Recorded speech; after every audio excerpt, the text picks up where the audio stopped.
Il est bien arrivé, il est tout content d'être là ce matin. Il s'appelle Jean-Denis Larose, le directeur de la Chambre de métiers de l'artisanat. Monsieur Jean-Denis Larose, bonjour. Bonjour à toutes et à tous. Voilà votre première intervention de l'année 2019, on va le dire, Absolument. déjà avec une bonne nouvelle. Oui, c'est que nous avons mis en place la première semaine de l'apprentissage dans l'artisanat et qui a permis de faire connaître mieux l'apprentissage, voilà, avec une opération qui nous a permis de mettre en situation d'apprenti des élus, Oui. et des élus proches de l'apprentissage, bien sûr, comme Mariama Saïd, qui, elle, est responsable en charge de l'apprentissage et de la formation professionnelle, mais aussi Issa Abdou, qui, lui, est en charge de l'action sociale et des solidarités. Et il y a souvent un lien entre les deux, puisqu'il y a beaucoup de jeunes en difficulté que l'on peut intégrer par l'apprentissage dans la vie active. Alors, c'est ça qui me chagrine depuis des années. On parle de l'apprentissage, on veut le remettre dans la société, on veut le réintégrer, lui redonner toute la place, sa place de noblesse et l'être de noblesse qu'il y avait, mais on n'y arrive pas. Aujourd'hui, l'apprentissage, ça reste dans l'esprit commun de la société, une voie de garage, alors que non, pas du tout. Absolument. Aujourd'hui, bon, on fait des efforts. Hein. Il y a dans l'esprit des familles et dans l'esprit des jeunes l'idée que l'apprentissage, voilà, c'est une voie, c'est un choix par défaut. Ce qui a été alimenté aussi à Mayotte, hein, parce que on trouve beaucoup de jeunes qui veulent faire un métier et il n'y a pas de place, ou il n'y a pas de formation. Donc on les oriente vers des métiers qu'ils n'ont pas choisis. Filière générale, généralement. Voilà, filière générale ou d'autres filières, d'autres métiers, mais qui ne sont pas ceux qu'ils ont choisis. Ce qui fait que quand on a des jeunes qui sont limites et à qui l'on propose un métier qu'ils ne veulent pas, forcément, il y a très rapidement un décrochage. Voilà. Donc aujourd'hui, nous avons créé, avec l'aide du FSE, nous avons créé un centre d'aide à la décision qui nous permet de recevoir beaucoup de jeunes, beaucoup de jeunes. On doit en recevoir un peu plus de 1000 en 21 mois. Et ces jeunes-là viennent, ont des entretiens personnalisés à plusieurs reprises et nous les aidons à choisir leur métier, à leur montrer que l'apprentissage, c'est une voie d'excellence. Nous les amenons dans les entreprises pour qu'ils puissent voir les métiers et se rendre compte des métiers qu'ils ont imaginés pour eux, mais c'est peut-être pas leur voie. Et puis finalement, ensuite, ils sont orientés vers des centres de formation professionnelle ou bientôt à la CMA. Alors, Jean-Denis, je suis apprenti, c'est pas vrai, mais imaginons que je sois apprenti, je viens vous voir, je dis je veux être maçon. Comment ça se passe ? Alors, comment ça se passe ? On va le recevoir au centre d'aide à la décision dans le cadre d'un premier entretien avec un conseiller des métiers spécialisé. Et puis, nous allons voir le parcours, son parcours. Pourquoi qu'est-ce qu'il a fait, quelles sont ses motivations pour être maçon, quelles sont ses capacités. Hein, puisqu'il y a des métiers où on ne peut pas, qu'on ne peut pas envisager, bon, en fonction de ses capacités physiques, par exemple. Et on va se mettre d'accord au bout de 1 à 2 heures d'entretien avec lui, hein, sur un parcours. Voilà. Et il va repartir chez lui. Et nous laissons 15 jours pour lui faire une proposition pas définitive, mais une vraie proposition. On va lui dire 15 jours après, lors d'un second entretien, ben voilà, en accord avec toi, voilà ce qu'on te propose comme formation, à quel endroit et comment. Voilà. Et ensuite, c'est à lui de dire oui ou non. Ben, si c'est pas encore ça, ben on va continuer pour qu'il ait vraiment le métier de son choix. Alors, l'apprentissage, c'est un contrat d'apprentissage. Ouais. Quel est le statut d'un apprenti ? Est-ce qu'il est payé ? Oui, il est payé, c'est un contrat de travail. Il est payé en fonction de tout un tas de critères. Et son contrat d'apprentissage, il y a 2 ans, donc première et deuxième année. Et il est payé par son employeur. Donc ce qui veut dire qu'il faut que le jeune ait un employeur. Hein, il ne peut pas dire comme ça, je vais être apprenti, s'il n'a pas d'employeur. Donc on va aussi l'aider à trouver un employeur. Bon. Ici, la difficulté, c'est qu'il y a pour l'instant peu d'entreprises. Alors il y a 300, allez, en gros 380 apprentis, mais qui ne sont pas dans 380 entreprises. Par exemple, si on prend Colas, ils ont plusieurs entreprises, par exemple, plusieurs apprentis. Donc, le but, c'est de faire en sorte que des entreprises veuillent prendre des jeunes, ça c'est une chose.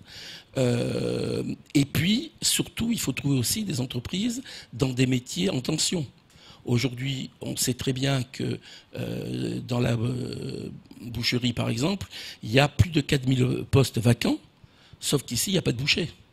Donc, il faut trouver des solutions alternatives qui nous permettent d'envoyer le jeune non pas en apprentissage, mais de lui donner un statut de stagiaire de la formation professionnelle, puisqu'il n'y a pas d'employeur pour l'accueillir, qui fasse toute sa formation avec nous dans des ateliers que l'on ouvre, et puis ensuite qu'il aille passer son CAP en métropole. Vous avez créé la filière de formation de boucher, d'apprentissage boucher. Ça a été un succès, un véritable succès. On en est où aujourd'hui? C'est arrêté parce qu'il n'y avait plus de financement. Donc là, on espère la redémarrer dans le cadre des modifications qu'il va y avoir, qui sont en cours dans le domaine de l'apprentissage, puisque les financements maintenant seront assurés par des OPCO. Et donc, c'est quoi des OPCO? Alors les OPCO, c'est des organismes de collecte comme Opcalia, par exemple, et des branches professionnelles. Voilà. Donc aujourd'hui, l'apprentissage revient finalement aux professionnels, puisque ce sont eux, à travers les branches, qui vont piloter l'apprentissage et son financement. Le conseil départemental ne pouvant intervenir que sur les investissements désormais. Pourtant, l'apprentissage au sein du conseil départemental, c'est 1,4 million. Oui, c'est 1,4 million qui est financé par les entreprises, puisque le 1,4 million qui est donné par le conseil départemental, c'est exactement le montant de la taxe d'apprentissage. Voilà. Donc, c'est pareil. Toutes les entreprises, y compris les entreprises artisanales, payent la taxe d'apprentissage. Et aujourd'hui, les centres de formation issus des professionnels ne reçoivent pas un centime. Alors, c'est sûr que nous n'avons pas de CFA. Nous allons y remédier, mais on pourrait trouver aussi des moyens pour financer l'apprentissage d'un métier d'une autre façon. Voilà. Alors, on sait qu'aujourd'hui, beaucoup de jeunes filles se lancent dans l'entrepreneuriat. Est-ce que dans l'apprentissage, vous en avez également des jeunes filles qui viennent aujourd'hui à apprendre des métiers? Oui, il y a beaucoup de jeunes filles. Aujourd'hui, on est à 55% de jeunes garçons et 45% de filles qui viennent nous voir au centre d'aide à la décision. Ensuite, il faut des métiers aussi adaptés, même si, par exemple, dans le cas de la boucherie, on avait des filles. Ouais. Et la première promotion qui est partie à Dijon passer le CAP, le major de la promotion, c'était une jeune fille de Boigny. Voilà. Alors, là, on est dans le cadre de la Chambre des métiers et de l'artisanat. Quelles sont les filières que vous proposez en apprentissage? Alors, il y a plusieurs filières qui étaient en attente. Et voilà, donc la boucherie, la poissonnerie. Et là, nous avons un grand projet qui est celui d'ouvrir une école régionale des métiers de la mode. Et nous espérons pouvoir ouvrir cette école en septembre prochain. Il y aura de la couture, de l'esthétique, de la maroquinerie, de la cordonnerie et du stylisme. Voilà. Mais on démarre juste dans ce cadre-là. Donc là, on est en train d'affiner les études. Ça devrait être financé par des fonds européens. Et voilà quoi. Le foyer de la mode, j'ai envie de dire, dans la zone océan Indien, c'est Madagascar, en ce qui nous concerne en tout cas. Est-ce que vous allez faire de la coopération régionale aussi? Oui, alors vous savez que la Chambre de métier, on est très ouvert à la coopération régionale, non pas par plaisir, mais parce que c'est une nécessité. Il n'y a pas de raison qu'on ne travaille pas avec les pays transfrontaliers quand ils peuvent nous apporter des connaissances, des savoir-faire, et nous aussi. Voilà. Donc effectivement, dans les métiers de la mode, quasiment tous les grands couturiers sont à Madagascar. Donc on a un intérêt à se rapprocher de Madagascar à travers le réseau local des chambres de métiers. On a créé en 2012 l'Assemblée régionale des chambres de métiers de l'océan Indien pour permettre à nos jeunes d'aller faire des stages dans des grandes entreprises. Notamment avec Maurice, où beaucoup de jeunes se lancent dans l'hôtellerie. Alors, Maurice, il y a beaucoup de jeunes. Donc ça, ce sont nos amis de la CCI qui ont investi ce champ de formation. Et c'est très, très bien, oui. Alors là, les élus, vous le disiez, Jean-Denis, ont joué le jeu. On a vu Issa Abdou, d'ailleurs, si on peut avoir les photos, on le voit, comme disait Samuel ce matin, et qui a mis la main à la pâte. Est-ce que finalement, ça va donner un coup de projecteur à ce dispositif ? Oui, oui, je pense que les discussions qu'on a eues tant avec Issa Abdou que Maria Massaï sont porteuses d'espoir pour l'avenir. Il ne faut pas oublier aussi que il y a des cas très particuliers où des jeunes qui sont vraiment en grande difficulté ont besoin d'être remis dans le monde du travail, oui, dans le monde du travail pour s'en sortir. Donc là, nous sommes en train de réfléchir sur des projets qui nous permettront d'amener ces jeunes-là vers un métier.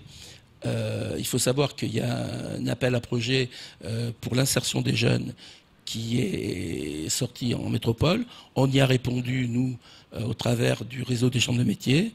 Et il y a 14 projets qui ont été retenus, dont le nôtre.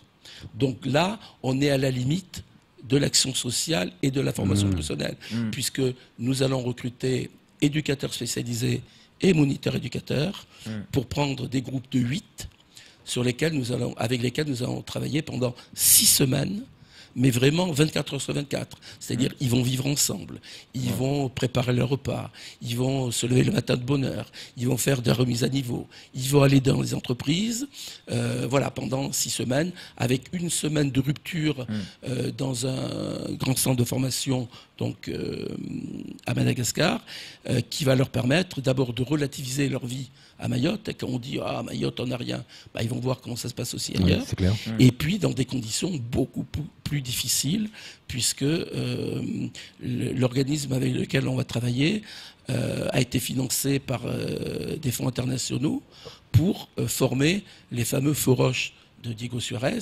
Il y en a eu 400. Et aujourd'hui, ils ont tous un boulot et il y en a pas mal qui sont chefs d'équipe.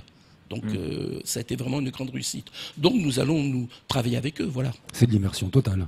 De l'immersion totale, ouais. Voilà. Il faut leur redonner des rythmes de travail. Alors ça ne veut pas dire que tous les jeunes à Mayotte sont comme ça, bien sûr. Mais il y a toute cette partie de la population qu'il faut, de jeunes, qu'il faut ramener vers le monde du travail et vers une sociabilité qui sont parfois en train de perdre. Attends, il y a quelque chose que vous avez dit tout à l'heure qui me fait absolument bondir. On parlait de la filière apprentissage boucherie. Ouais. Tous les gamins qui ont été diplômés ont un boulot aujourd'hui, que ce soit à Mayotte ou à l'extérieur. Ils ont tous un boulot. Et vous n'avez pas de financement pour la formation ? Alors, il n'y a pas eu de financement. On a eu un financement du FSE à hauteur de 70%. Le complément, pour X raisons, n'a pu être donné par le conseil départemental. Donc là, on va redémarrer. Voilà, on va redémarrer. Mais, alors par contre, c'est pas du véritable apprentissage, puisqu'il n'y a pas d'entreprise d'accueil ici. Donc on prend les jeunes, on les met en condition d'apprentissage dans des ateliers que l'on loue. Et puis, nous, on assure toute la partie théorique. Et ensuite, ils partent en métropole un mois pour voir certaines techniques qu'on ne peut pas voir ici. Par exemple, le travail de la viande fraîche, c'est pas le même que celui de la viande surgelée. Ici, on ne travaille pas beaucoup le veau, par exemple. Et puis, surtout, on en profite pour les envoyer 15 jours dans un abattoir. Où il n'y a pas de spécialisation abattoir, sauf dans le CAP. Sauf que ici, il va y avoir des abattoirs, au moins un à Chirongui, et donc ça serait bien qu'on ait des jeunes qui soient formés. Donc nous, on les envoie 15 jours en formation dans un abattoir. Question idiote, mais pour moi, je vois la Chambre des métiers et de l'artisanat qui est très impliquée. Pour la jeunesse, la formation et l'apprentissage, pareil pour la Chambre de commerce et de l'industrie. Mais le vice-rectorat dans tout ça ? Le vice-rectorat, il a le CFA académique avec 4 UFA. hein, où il accueille aujourd'hui un apprentissage, je dis 380 jeunes. Et puis il a d'autres projets. Bon, il semblerait qu'à la prochaine rentrée scolaire, il puisse aller jusqu'à 400 jeunes. Mais après, derrière, il faut les entreprises d'accueil et les maîtres d'apprentissage. Alors, la CCI a mis en place met en place des sessions de formation pour les tuteurs et maîtres d'apprentissage dans leur domaine. Nous allons ouvrir d'ici 2 mois, je pense, des sessions de formation pour les maîtres d'apprentissage dans le secteur d'apprentissage. Parce qu'accueillir un jeune, il faut savoir. Hein, il y a une pédagogie. On n'est pas maître d'apprentissage comme ça. D'abord, il y a des règles, et puis ensuite, il faut un feeling, quoi. Question aussi toute bête, hein. Moi je découvre le secteur, en tout cas je le redécouvre et je voudrais que tout le monde le comprenne bien. Mais je suis chef d'entreprise et je veux accueillir des apprentis. Est-ce que je suis aidé? Oui, alors bien sûr, vous êtes aidé. D'abord, l'apprenti, il a un salaire donc, qui correspond au travail qu'il fait dans l'entreprise. Ensuite, il est appuyé pour la création la mise en place du contrat d'apprentissage, il est appuyé par les chambres consulaires. Et ensuite, les centres de formation sont toujours avec lui. Voilà.